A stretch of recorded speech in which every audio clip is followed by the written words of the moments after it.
The baby's cries cut through the cabin air like a knife. First soft and pleading, then sharp and endless, echoing through the narrow aisles of Flight 2-7. Passengers sighed. Eyes rolled. And in Seat 2A, Ethan, the billionaire tech magnate the world envied, was losing his composure.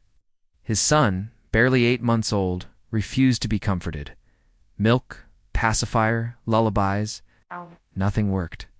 The louder the baby cried, the smaller Ethan felt. His empire meant nothing here. Before I tell you what happened next, tell me in the comments where you're rewatching from. I love knowing who's listening. Ethan pressed his forehead to the cool window. Outside, clouds drifted like silent witnesses.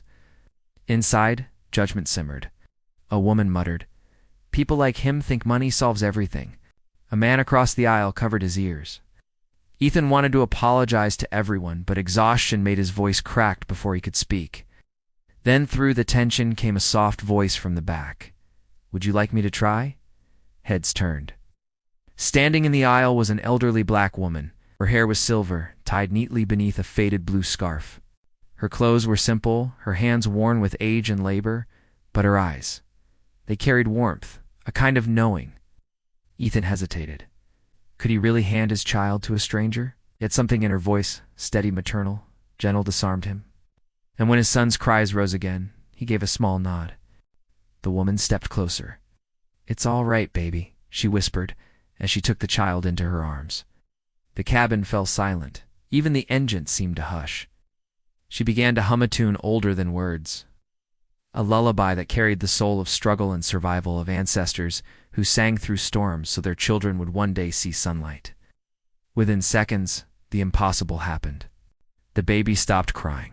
His breathing slowed, eyelids fluttering shut against her chest. Gasps spread through the cabin. The flight attendant froze mid-step. Ethan's mouth fell open. The woman smiled faintly. Sometimes little ones don't need feeding, they need feeling. They sense when a heart is unsettled.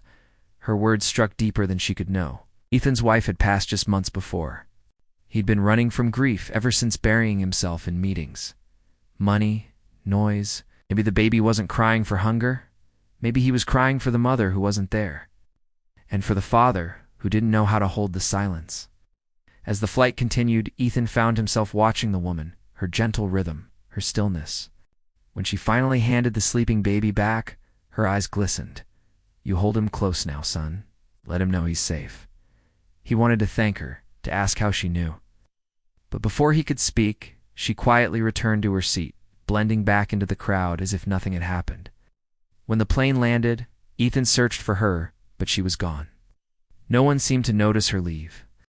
A flight attendant said, "Strange, I don't recall her boarding." Ethan stood frozen, his baby still sleeping peacefully against his chest. That night, in his penthouse overlooking the city, Ethan couldn't shake her words.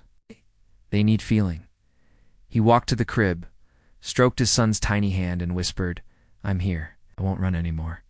For the first time in months, he cried quietly, freely, healing in the same rhythm the woman's song had once carried. A week later, a small news story caught his eye. Community raises funds to save home of retired nurse. Mabel Johnson, 78. There was her picture blue scarf, same eyes. Ethan smiled faintly, made a call. By morning, the debt was gone. The house fully restored. He never left his name. Because kindness doesn't vanish, it waits, and it finds its way back.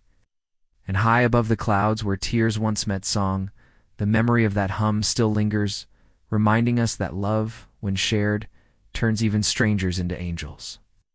You've been listening to Cinematic Whispers, where stories breathe emotion and truth. If this one touched your heart, tell me what you would have done in Ethan's place. And don't forget to subscribe for more stories that whisper straight to the soul.